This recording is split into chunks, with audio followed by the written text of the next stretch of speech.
বেঈমান খাইতেছে কিনা দুনিয়া? তো আল্লাহ তাআলা বলে কুলু ওয়া তামাত্তাউ কালিলান, এই নাফরমান কিছু সময়ের জন্য দুনিয়ার মধ্যে খা, ভোগ কর, ইন্নাকুম মুজরিমুন, কিন্তু মনে রাখিস তুই কিন্তু নাফরমান, তুই কিন্তু পাপী, আমি কিন্তু তোরে ছাড়বো না। কবরের প্রথম রাত থেকে হাসরের ময়দানে আমি দেখবি তুই বান্দা আমি কত কঠিন কত কঠোর, তোরে আমি দেখাবো। ভাত খাইতে লইছে খাও, ভাত খাইতে লইছ খাও বান্দা, এখানে আটকামু না, এখানে আমি জানোয়াররাও আটকাই না, আমি জন্তু জানোয়াররাও খাইতে দেই, তোরে দিতাম না কেন বেটা, খা বেটা। কিন্তু ইন্নাকুম মুজরিমুন, মনে রাখো 7টা বাজে নাস্তা করতে বসছো, আল্লাহ যেন ডাক দিয়ে বলে বেঈমান খা, ঠিক আছে নাস্তা, কিন্তু মনে রাখিস ফজরের নামাজ পড়স নাই, আমি হিসাব রাখছি। রাত 10টা বাজে খাইতে বসছ বেঈমান, ঠিক আছে খা, কিন্তু মনে রাখিস এশার নামাজ পড়ো নাই। ঘর করলা, ফার্নিচার বানাইলা, ঠিক আছে থাকো, তো মনে রাখো এগুলো সুদের টাকা, এগুলা কাস্টমারের ঠকাইয়া মিথ্যা বইলা ওজনে কম দিয়া ওই টাকা আমি জানি, আমি বান্দা দেখব। ওয়াইলুন ইয়াউমাইযিল লিল মুকাদ্দিবিন, আবার বলতেছে আল্লাহ মিথ্যাবাদী নাফরমান তোমাদের জন্য বড় বেশি দুর্ভোগ, লাঞ্ছনা, আযাব তোমাদের জন্য, আযাব। এই জন্য আল্লাহ তাআলা বলছেন। এরপরে আবার বলে দেখেন ওয়া ইযা কিলা লাহুমুর কাউ লা ইয়ারকাউন, এই ছেলেরা তোমরা সবাই শোনো, আল্লাহ তাআলা আবারও বলতেছে সমস্ত মিথ্যাবাদী নাফরমান তোমাদের জন্য হাসরের ময়দানে কেন লাঞ্ছনা হবে, এর প্রধান কারণ ওয়া ইযা কিলা লাহুমুর কাউ লা ইয়ারকাউন, যখনই বলা হতো নামাজ পড়তে, যখনই বলা হতো রুকু করতে, যখনই বলা হতো সেজদা দিতে, লা ইয়ারকাউন, আল্লাহ তাআলা বলেন সে রুকু করে না, সেজদা দেয় না, নামাজ পড়ে না, নামাজ পড়ে না।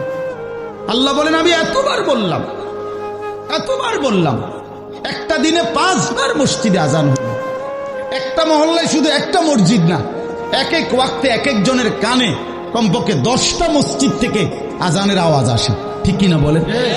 কি রে বান্দা এত শক্ত হইলি কেমনে বান্দা, আমার এত বড় আসমান ও জমিন দিয়া, এত বড় কায়নাত দিয়ে বান্দা আমি তোকে লালন পালন করলাম, বিনিময়ে তুমি একটা সেজদাও দিলা না। 365 দিনে খোদার একটা বছর কোনো দিন ফজরের নামাজ পড়লা না, এ কেমন জিন্দিগি বাপ?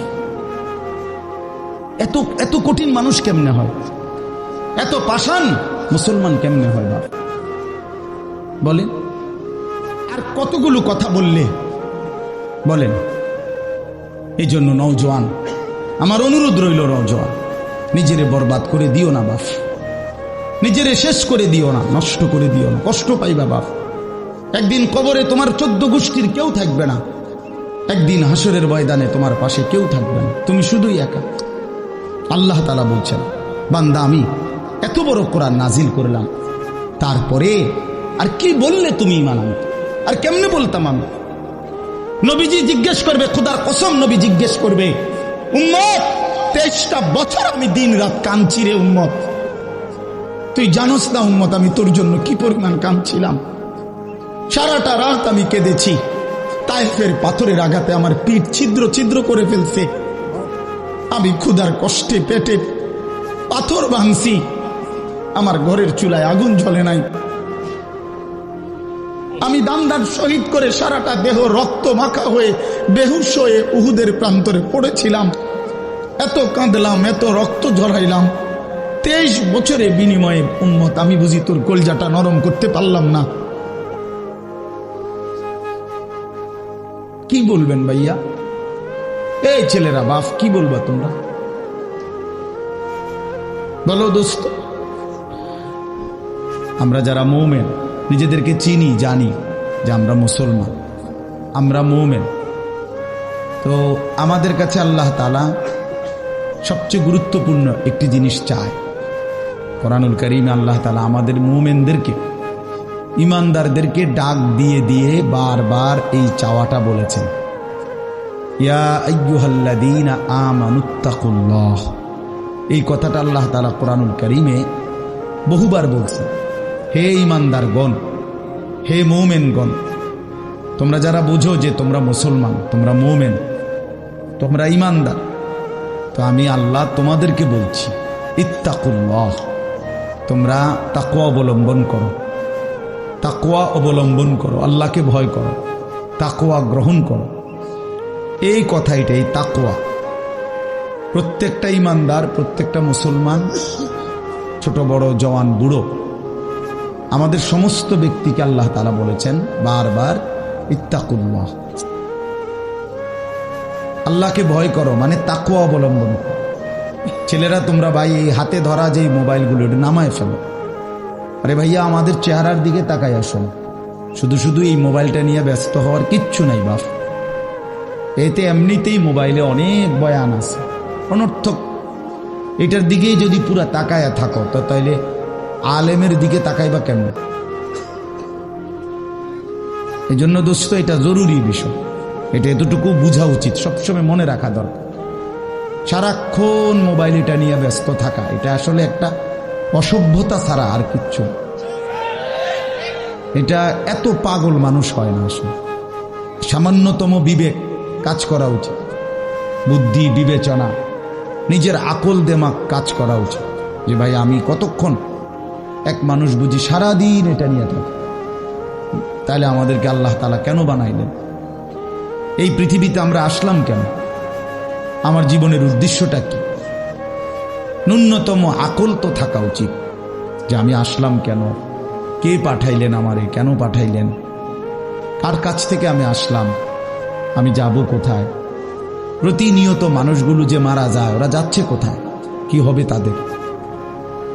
এই সামান্যতম বুদ্ধি দেমাগ একটা প্রাপ্তবয়স্ক ছেলে, তোমরা কারো বয়স 14 বছর, কারো 16 বছর, কারো 18 বছর, এ তো পরিণত বয়স, মানে পরিপক্ক বয়স। ওয়ালাম্মা বালাগা আশুদ্দা, একেবারে পূর্ণ শক্তির টাইম। কোরআন শরীফে আল্লাহ তাআলা মানুষের হায়াতকে 3টা ভাগে ভাগ করছে।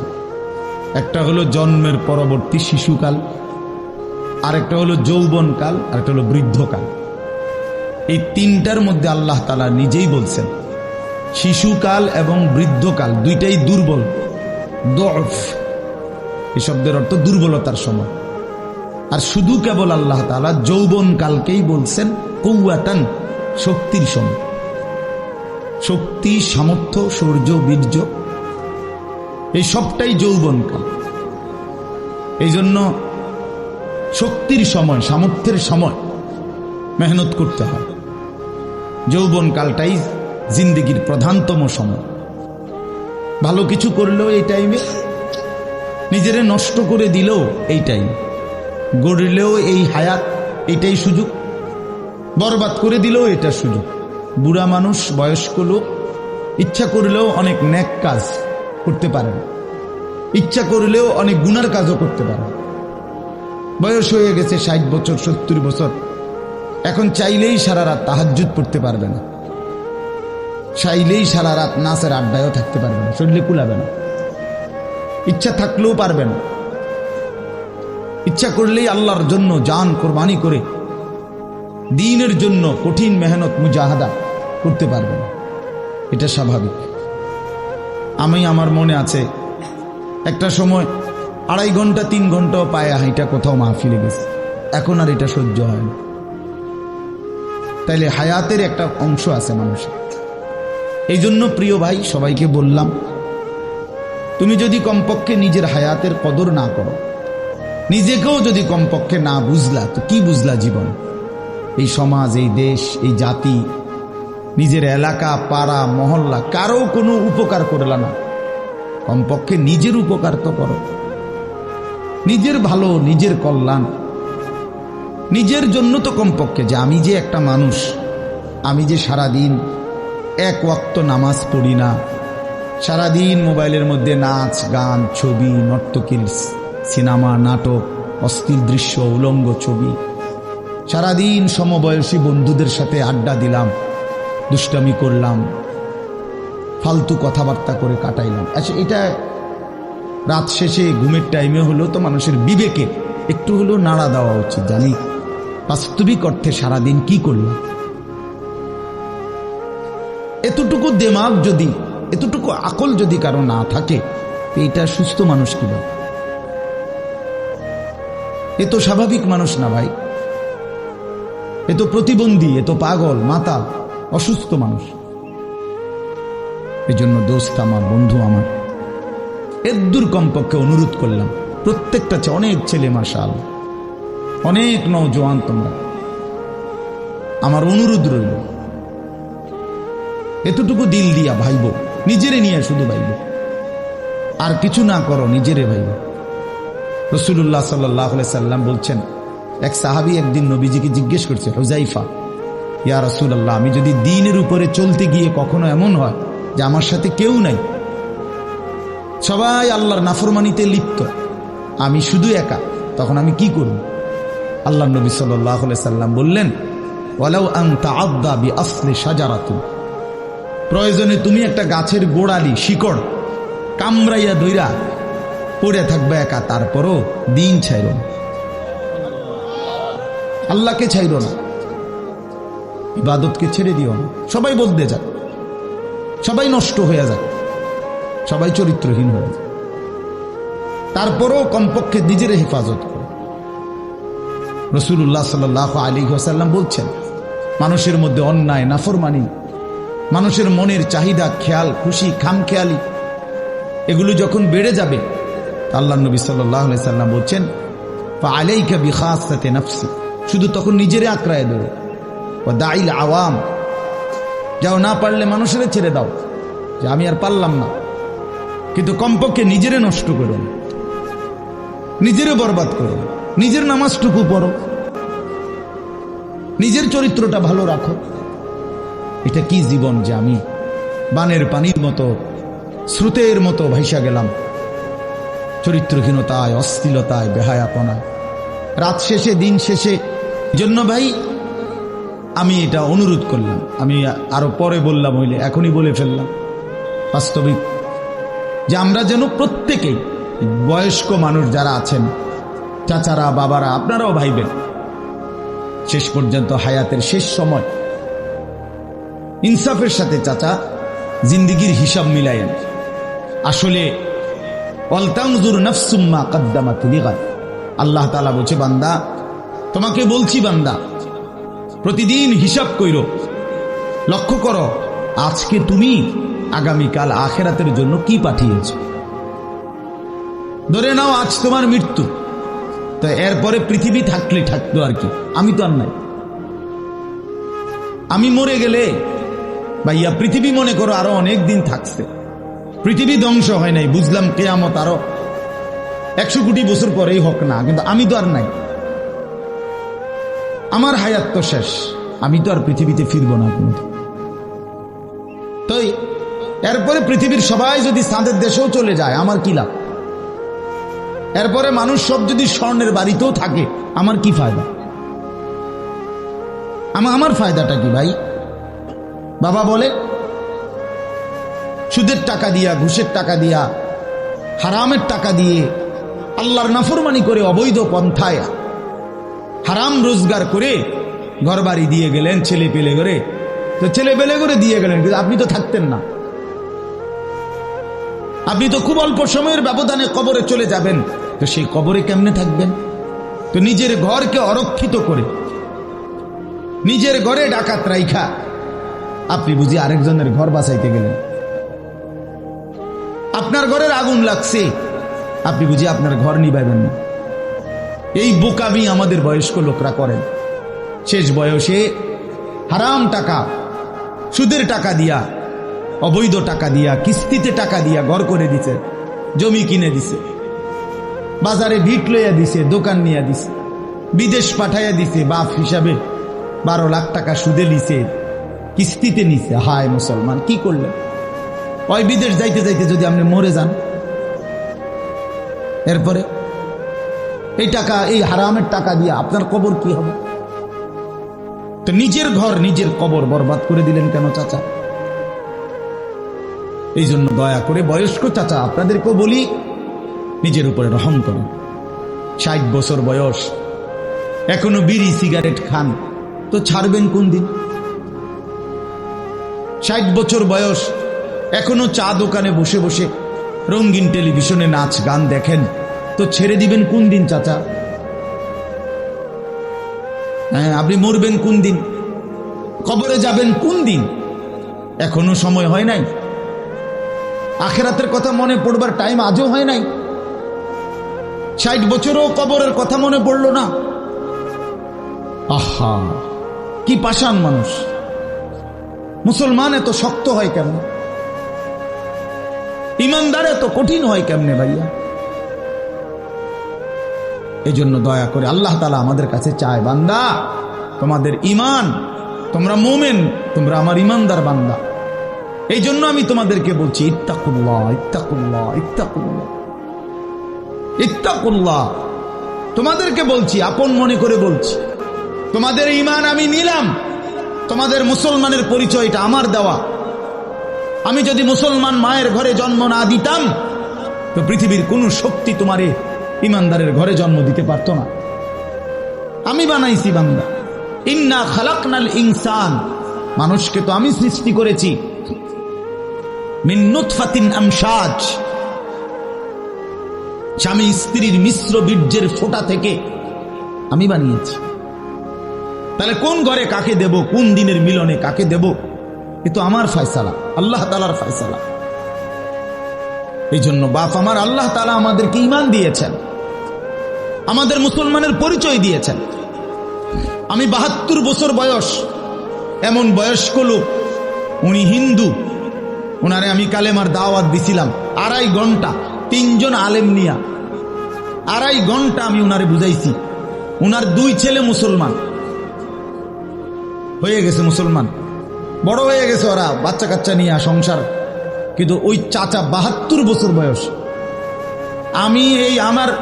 আমি নিজে অজরে কাঁদছি বেচারার সামনে, ওই চাচার সামনে চোখের পানি ফেলে কাঁদছি। আমরা 3 জন মাওলানা কাঁদছি ওনার সামনে, যে চাচা আপনার 2টা ছেলে মুসলমান, আপনি কালেমাটা একটাবার পড়েন, আপনি জাহান্নামের আগুন থেকে বাইচা যাবেন। উনি বলতেছেন আমি এটা পড়ব না, পড়ে নাই, একবারও বলে না। তখন আমি আমার সাথীদেরকে বললাম, দেখেন 72 বছর জীবনের চলে গেছে, এই লোকটার জবান দিয়া কোনোদিন তার মালিকের নাম উচ্চারণ হয় না। আর অথচ আমরা সেই ছোট্টবেলায় 2 বছর বয়সে মায়ের কাছ থেকে যখন কথা বলা শুরু হয়েছে, আমাদের মার মাধ্যমে, বাবার মাধ্যমে, ছোটবেলায় মক্তবের হুজুরের মাধ্যমে থেকে শুরু করে আজকে পর্যন্ত কত লক্ষবার, কত হাজারবার এই কালেমা আমরা, আল্লাহ তাআলা আমাদেরকে উচ্চারণের তৌফিক দান করছে। এই নিয়ামতের কি শুকর বাপ?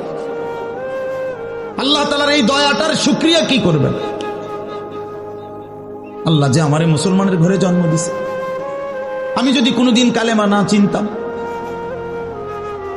আমি যদি কোনোদিন ইমানদারের ঘরে না হতাম, আমার জবান দিয়ে মৃত্যু পর্যন্ত যদি কোনোদিন কালেমা লা ইলাহা ইল্লাল্লাহ উচ্চারণ না হতো, তো আমার মৃত্যু হলে কি পরিণতি হতো?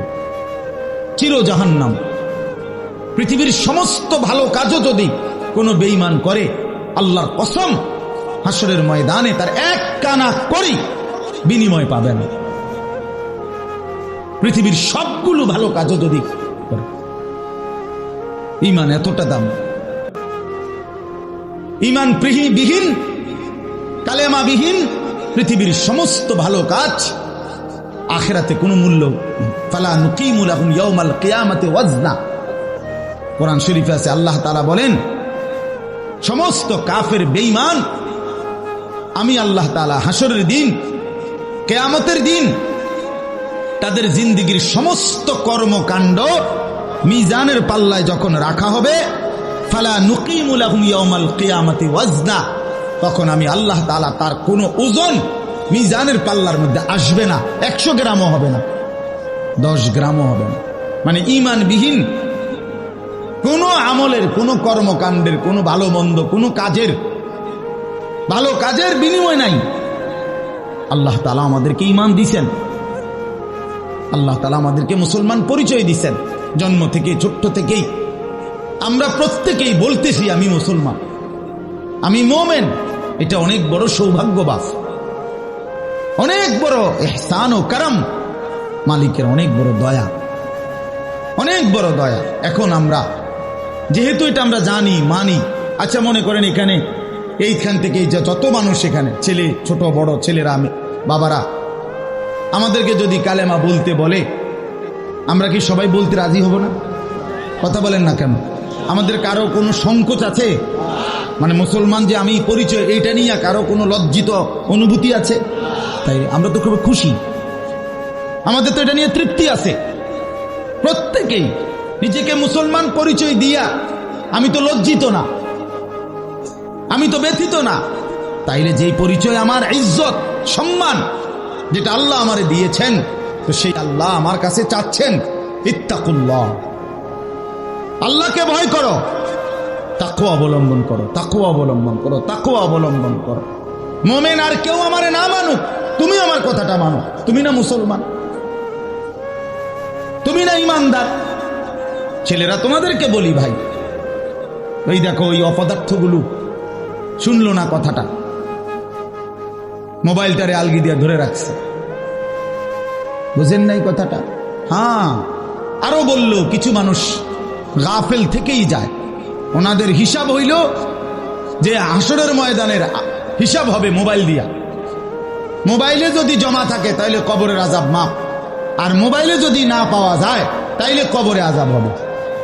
এই হলো এখনকার হিসাব। এই জন্য যা দেখি, যা যখন যেটা সামনে পাই, আজকে আমাদের মাথায় ঢুকায় দিছে যেটা পাও এইটারে মোবাইলে ধরে রাখি, মোবাইলে উড়াইবা। কারণ হাসরের ময়দানে প্রত্যেক ফেরেশতা প্রত্যেকের শুধু মোবাইলটা জমা নিব, এবারে মোবাইলটা কম্পিউটারে চেক দিয়া ব্যস্ত দুজন। এই না হিসাবটা? কি মনে করেন? আজ আমরা এটা মনে করি, এটা মনে করেনি। মোবাইলে 1 লক্ষ ওয়াজ আছে, তো কি হইল? মোবাইল আপনার 100 হুজুরের লগে আপনার একটা ছবি আছে, তো এরপরে কবরের আযাব মাফ। কথা বলেন না? হাসরের ময়দানের বিচার আচার মাফ, তো কি হলো? কি হলো ভাইয়া? আল্লাহ আমাদেরকে বুঝ দান করেন। এজন্য ভাই আমি বললাম এটা আল্লাহ তাআলা আমাদের কাছে তাকওয়া চায়। এখন তাকওয়া কি? এই যে আমরা বলি আল্লাহকে ভয় করো, আল্লাহকে ভয় করো, আল্লাহকে ভয় করো, মানে কি? তাকওয়া মানে কি? তাকওয়া মানে হলো আল্লাহকে ভয় করা, মানে হলো 2 জিনিস, তারকুল মুনকারাত, ফি'লুল খায়রাত। সমস্ত গুনাহ ছেড়ে দেওয়া, সমস্ত হুকুম আল্লাহ এবং তার রাসূলের আদেশ পালন করা, পালন করা, এই তাকওয়া। তো আল্লাহ তাআলা বলেন তোমরা যারা মুসলমান, তোমরা যারা মুমিন, আমি আল্লাহ তোমাদেরকে বলছি সমস্ত গুনাহ ছেড়ে দাও, সমস্ত ইবাদত হুকুমে আমার আদেশ পালনে লেগে যাও, লেগে যাও। চুরি ডাকাতি জিনা ব্যভিচার মদ জুয়া সুদ ঘুষ নাচ গান নাটক সিনেমা অশ্লীলতা বেহায়াপনা বেপরদিগি বেহায়াপনা অসভ্যতা নোংরামি ছেড়ে দাও বান্দা, ছেড়ে দাও। আমার ইবাদতে লেগে থাক। কেন নামাজ পড়বা না বান্দা? আল্লাহ যেন জিজ্ঞেস করছে, হায় আমার ইমানদার বা, আমি না তোমারে মুসলমান বানাইলাম, তোমারে না আমি সর্বশ্রেষ্ঠ রাসূল দিলাম। নবী মুহাম্মদ সাল্লাল্লাহু আলাইহি সাল্লামের চাইতে সর্বশ্রেষ্ঠ রাসূল আর কেউ আছে? কোরআনের চাইতে দামি কোনো কিতাব আছে? ইসলামের চাইতে দামি কোনো ধর্ম আছে? আল্লাহ তাআলার চাইতে বাদ দিয়ে আর কোনো মালিক আছে? তো আল্লাহ বলেন আমি তোমার মালিক, আমার নবী মুহাম্মদ সাল্লাল্লাহু আলাইহি সাল্লাম তোমার রাসূল, কোরআন তোমার কিতাব, ইসলাম তোমার ধর্ম। অতএব তুমি কেন ভুল পথে যাইবা বান্দা? তুমি নামাজ পড়বা না কেন? তাইলে নামাজ তুমি যদি না পড়ো, তো এই নামাজ তাইলে কার জন্য দিলাম? হালাল হারাম এটা কার জন্য দিলাম? আমি আল্লাহ। আমার রাসূলকে 23 বছরে আমি সমস্ত কিছু বলাইলাম, তাইলে কার জন্য? আমাদেরই যদি পছন্দ না হয়, ছেলেরা তোমরাই যদি নামাজ না পড়ো, তো মুসলমানের ঘরে জন্ম নিয়ে যদি তোমারই সেজদা দিতে মনে না চায়, তো তোমার সাথে বেঈমানের তফাৎ কি বেটা? এই অপদার্থ যারা সেজদা দাও না, নামাজ পড়ো না, তুমি জানো মিয়া যেই কপাল সেজদা দেয় না, হয়তো মানুষের বাচ্চা না, সমস্ত বেনামাজি এ তো হাইওয়ান, এ তো চতুষ্পদ জন্তু, এ তো চতুষ্পদ জন্তু বাবা। যে কপালে সেজদা নাই সে শয়তান, যে কপালে সেজদা নাই সে ইবলিস, যে কপালে সেজদা নাই সে মালউন, আল্লাহ তাআলার পক্ষ থেকে অভিশপ্ত। কোরআন শরীফে আছে। ইবলিসকে কেন ইবলিস বলে? সেজদা দেয় নাই। শয়তানকে কেন শয়তান বলল? আগে কি তারা শয়তান কইতো? সেজদা দেয় নাই তো এখন থেকে শয়তান, সেজদা দেয় নাই এখন থেকে ইবলিস, সেজদা দেয় নাই এখন থেকে রজিম, অভিশপ্ত। সেজদা দেয় নাই, এই কারণে আল্লাহ বলছে ওয়া ইন্না আলাইকাল লানাতা ইলা ইয়াউমিদ্দিন, তোর উপরে কিয়ামত পর্যন্ত আমি আল্লাহর লানত। কি নিয়ে আসব? কি বলো ভাই? এত লানত নিয়া, আল্লাহর এত অভিশাপ নিয়া দুনিয়ায় চলবে কেমনে? আখিরাত চলবে কেমনে? জীবন মানে শুধু কয়টা ভাত মাছের নাম ভাইয়া? একটু ঘুমাইতে পারলাম, একটু খানা দানা খাইলাম, কয়টা টাকা রোজগার করলাম, যৌন চাহিদা, লজ্জাস্থানের চাহিদা পূরণ করলাম, খালাস, এরই নাম দুনিয়া? এ তো জন্তু জানোয়ারেরও পূরণ হয়। গরু ছাগল কুকুর বিড়ালও তো খায় ভাই, এরাও তো ঘুমায়, এরাও তো পেশাব পায়খানা করে, এদেরও তো যৌন চাহিদা পূরণ করে। নাহলে কুত্তার বাচ্চা হয় কেমনে? বিড়ালের ছাও হয় কেমনে? সে যদি যৌন চাহিদা পূরণ না করে? তো জীবন মানে এটুকুই, জীবন মানে এর দূরই। তাহলে পার্থক্য কি আমাদের? পার্থক্য কোথায় বাপ? তো আল্লাহ তাআলা আমাদের কাছে বললেন ইত্তাকুল্লাহ, বান্দা আমি এটা চাই তোমার কাছে, তুমি গুনাহ করো না, আর 10 জন যা ইচ্ছা তাই করুক, তুমি নাফরমানি করো না, তুমি আমার পছন্দের বান্দা, আমার গোটা জান্নাত আমি তোমার জন্য বানাইছি, তুমি আসবা ঈমান নিয়া, তাকওয়া নিয়ে, আমি আমার পুরাটা জান্নাত, অনন্তকালের জান্নাত তোমারে বুঝায় দেব, তোমারে বুঝায় দেব বান্দা। এই জন্য ভাই, দোস্ত আমার, বন্ধু আমার, আমি অনুরোধ, আমার কথা শেষ, আমি এতটুকু কথাই বললাম, গুনাহ ছেড়ে দেই। কেন মিথ্যা বলবেন? কেন নামাজ পড়বেন না? কেন সেজদা দিলেন না বাপ? আল্লাহ তাআলার সাথে এখানে একটা কথা আছে, লাস্টের আয়াত আমি শুনাইতেছি আপনাদের, বড় সাংঘাতিক একটা কথা আল্লাহ তাআলা বলছেন, আপনি শুনেন। তো আল্লাহ তাআলা আমাদের এখানে শুনাইছে, তোমরা যারা যারা আমার মুত্তাকি বান্দা হবা, তোমরা যারা গুনাহ থেকে বেঁচে থাকবা, নেক আমলে অভ্যস্ত থাকবা, আমার ওয়াদা ইন্নাল মুত্তাকিনা ফি যিলালিন ওয়া আয়ুন, আমি আল্লাহ তাআলা আমার সমস্ত মুত্তাকি বান্দাকে জান্নাতের ছায়াতেই রাখবো। সুবহানাল্লাহ। আয়ুন, জান্নাতের নহর, দুধের নহর, মধুর নহর, মদের নহর, পানির নহর, 4টি নহর বেষ্টিত জান্নাতের মধ্যেই আমি তাকে 24 ঘন্টা থাকতে দেব। সুবহানাল্লাহ। ওয়া ফাওয়াকিহা মিম্মা ইয়াশতাহুন, আল্লাহ তাআলা বলেন, এবং আমি আমার মুত্তাকি বান্দাকে তার চাহিদা মতো সমস্ত ফল ফলাদি, খাদ্য আহার্য আমি তাকে জান্নাতে দান করব। কুলু ওয়াশরাবু হানিআম বিমা কুনতুম তা'মালুন, আল্লাহ তাআলা জান্নাতি বান্দাকে পুরা জান্নাত দেখাইয়া, কোটি কোটি নাজ ও নিয়ামত দেখাইয়া আল্লাহ বলবেন, বান্দা আরামসে নিশ্চিন্তে তুমি এই জান্নাতের যা মন চায় খাও, পান করো, বিমা কুনতুম তা'মালুন, তোমার সারা জিন্দেগীর আমলের বিনিময়, ওই যে কষ্ট করে নামাজ পড়েছ, রোজা রেখেছ, সেজদা দিয়েছ, তাহাজ্জুদ করেছ, দান সাদকা করেছ, হজ করেছ, গুনাহ থেকে বেঁচে থাকছ, বিন নারী দেখো নাই, জিনা ব্যভিচারে যাও নাই, মদ জুয়ার আড্ডায় যাও নাই, সুদের টাকা খাও নাই, হারামের টাকা রোজগার করো নাই, বেপর্দা চলো নাই, আল্লাহ বলে বিনিময়ে আজ তোমার সমস্ত আমলের বিনিময়ে আমি আল্লাহ পুরা জান্নাত খুলে দিলাম, তোমার যা মন চায় তা আরামসে ভোগ করো। সুবহানাল্লাহ। ইন্না কাযালিকা নাজিজিল মুহসিনিন, আল্লাহ বলেন এভাবেই আমি সমস্ত নেককার বান্দাদেরকে বিনিময় দিয়ে থাকি। শুধু তোমারে না, পুরা জান্নাতের সকলকে দেখো আমি আল্লাহ তাআলা ভরপুর নিয়ামত দিয়ে পূর্ণ করে দিয়েছি। আমার ভাই, অতএব আমরা বোকা না। আমাদের মসজিদের ইমাম সাহেবরা 8,000 টাকা 10,000 টাকা ইমামতিতে চাকরি করে, খোদার 30 দিন কষ্ট করে চলে, বোকা এই কারণে না, বোকা না ভাইয়া। আপনারা ভাত মাছ খাইয়া যদি বড় হন,